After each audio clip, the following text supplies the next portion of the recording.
why this theme is so important this year, come alive. The idea of coming alive is that there's something inside of you that already is, that is ready to come alive. Not to come alive because it's never been alive, but to be reminded who you are, such as this. Remember who you are, which I'm doing later. So my talk, Open and Alive. To come alive, y'all ready? Y'all listening? Everybody feel comfortable? Liza? Yeah, I'm good. Good. Okay. So to come alive, you have to be willing to be open. How many of you have a problem being open? Really? Okay. Let's look at this. So I asked you last week, why will next Sunday be different from this Sunday, right? Why? Just because we have a New Year's in the middle of the week, why does that mean everything's going to be different? Most people have that mindset. New Year's comes, it's like, next year's going to be different. Why? It's just a minute after last year. Nothing's changed unless you have. So why is it going to be different? And I've done a lot of thinking about this because I had to ask myself, why is this year going to be different for me? What is going to happen this year that maybe didn't happen last year to the degree that it might have? And the answer was, I am going to be more vulnerable. I'm going to be willing to be vulnerable. I'm going to be willing to be open. Open, vulnerable, one and the same thing.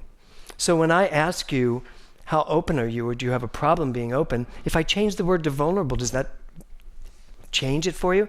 How many people have a hard time being vulnerable? Yeah, right, being vulnerable in any situation. Well, that's being open. That's all that is. So if you're willing to be more open, and dare I say, more vulnerable, then the question is, how comfortable are you with being vulnerable? And does the comfortableness cause you to shut down? When it's uncomfortable, you go right back to shut down. Right back to strong, powerful. I can make it through anything. I don't need to feel those feelings. Nah, I don't feel anything. Right? For some people. And for some people less than others, but I think it's in all of us to some degree. This has been a very, very challenging week for Kevin and I, because later today, we will put our beautiful dog down and send him to his next journey. Now, I'm standing here right now telling you that, being strong about how I'm telling you that. Even understanding the philosophy of it's a transition, it's energy. We're moving his energy. We're releasing all the pain, all the struggle he's going through into letting him have a new, brighter energy. I get all that. And I am as sad as hell at the same time. Now, when I was first teaching my ministerial classes, I always told ministers, if you get up on stage and cry, they're not paying to come watch you cry. They want you to tell them how not to learn to deal with their tears. Yeah, that was a long time ago. I teach very differently now. But I could still be more vulnerable. I fight back the tears. I don't like people to see me cry. I don't like people to think I'm weak. But you know what? I'm weak if I don't cry.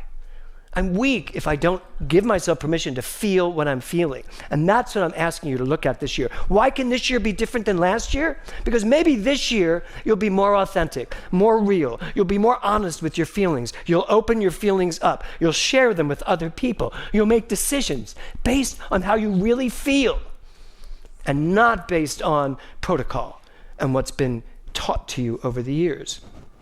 So when I say open and alive, the only way to come alive in 25 is to open up, to be wide open. Vulnerability gets such a bad rap. It really does, because we think of vulnerable as weakness. Someone's vulnerable. If something is vulnerable, if the building is vulnerable, there's a weakness in the building, right? But we're not buildings. We're people. We're divine human beings, right? And vulnerability means that our hearts are open. How many of you perhaps have had a heart that's been shut because you do not want to feel? And I'll be damned if I let you make me feel something. I know that's none of you here. So, now this doesn't work either. Great. Thor, next slide. This is the perfect day for me. Okay, I'm totally vulnerable. Vulnerability is not weakness. Let's all say that. Vulnerability is not weakness. How's that feel? Good, right? I don't mind if you all start sobbing. Okay, okay, I'm all set. Right? Vulnerability is not a weakness. And that myth is profoundly dangerous. The myth that vulnerability is weakness. Vulnerability is the birthplace of connection and the path to the feeling of worthiness. I don't know how many of you here today, and worthiness is part of BODS today too. I don't know how many of you here today deal with unworthiness in any way. I'm not as good as, I'm not better than. Do you have judgment about yourself? Do you constantly claim yourself against someone else? Are you constantly telling yourself you're not as good as, right? What is that about? What is that about? Well, it basically comes from remember who you are, not knowing who you are to such a degree that you couldn't possibly compare yourself less than with anyone in the universe, no matter what, because you get it. You get the innate similarity. You get the oneness of all people, all things, everywhere. So, vulnerability is the birthplace of connection. Anybody want more connection this year? Just want to be more connected to the people around you, to your children, to the people you love, to be more connected to the world at large, to be more connected to nature, to be more connected to the things in your life that you perhaps overlook or don't notice all the time. I want that. And if vulnerability opens me up to being more connected, to paying better attention. Wouldn't you like to pay better attention this year? Lily just said no. Wouldn't you like to pay more attention to, wouldn't you like whatever's going on to be really exciting and you actually understand what it all is? I would. I totally would. So I have a question for you. Can we sustain vulnerability and openness? Because there's the question. Can we sustain it? Or do we give ourselves moments of vulnerability? Moments of openness. I will be open on Sunday from 10 to 11:15. But then once we leave this building, shut it down. I love what he says, but shut it down. This is the question. Can we sustain being open, being vulnerable? Now, I'm not suggesting we all walk around and every time a Hallmark commercial comes on, we cry. Anybody do that? Yes. Yeah. But if you feel like crying, cry, right? Kevin and I cry at so many movies. We sit there sobbing at movies, and I'm always like, this is why I love you. Because we can sit there and cry, right?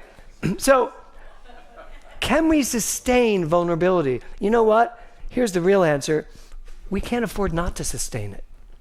Because every time we don't, every time we shut down, every time we decide, I'm stronger than that, I'm stronger than that feeling, we are cutting ourselves off from that place inside of us that is connected, never unconnected. So how are you feeling about that? Yeah?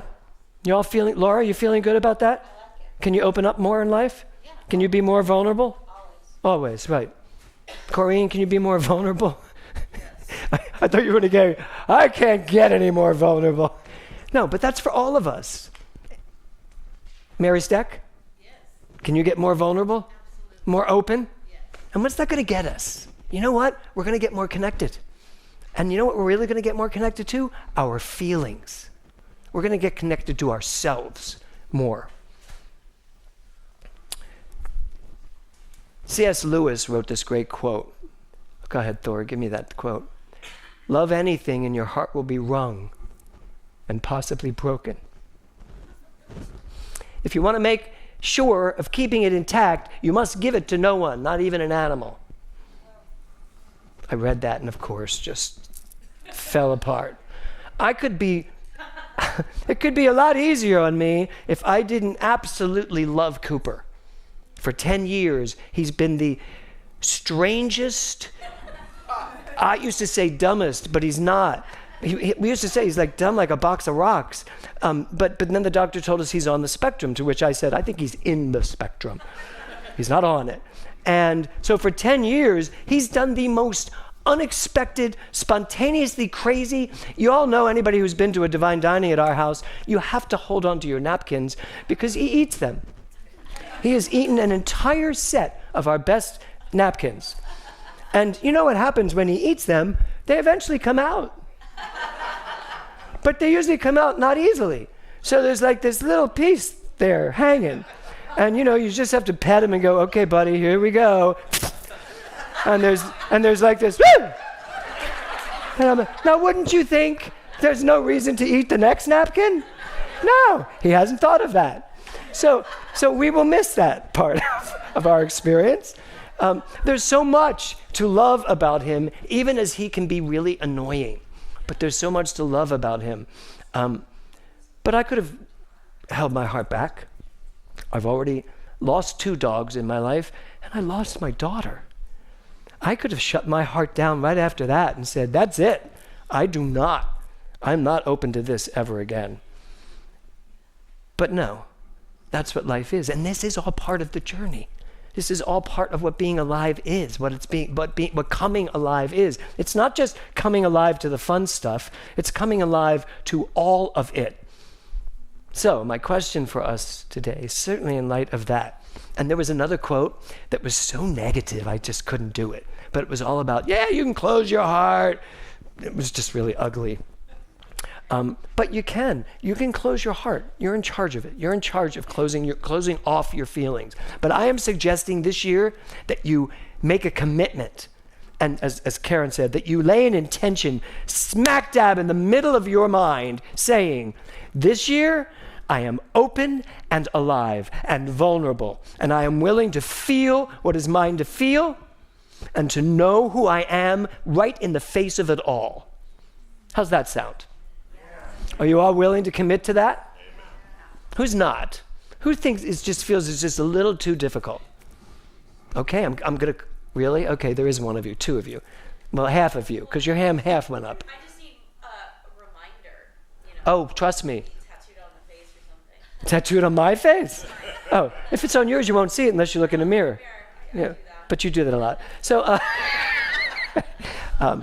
trust me, I'm gonna be reminding us all year. All year I'm going to be reminding us, and I will, and you know what, ask me too. If you see me being stoic, or I'm making fun of something that sounds like it might actually hurt me, bring it up, say it to me, and see what happens.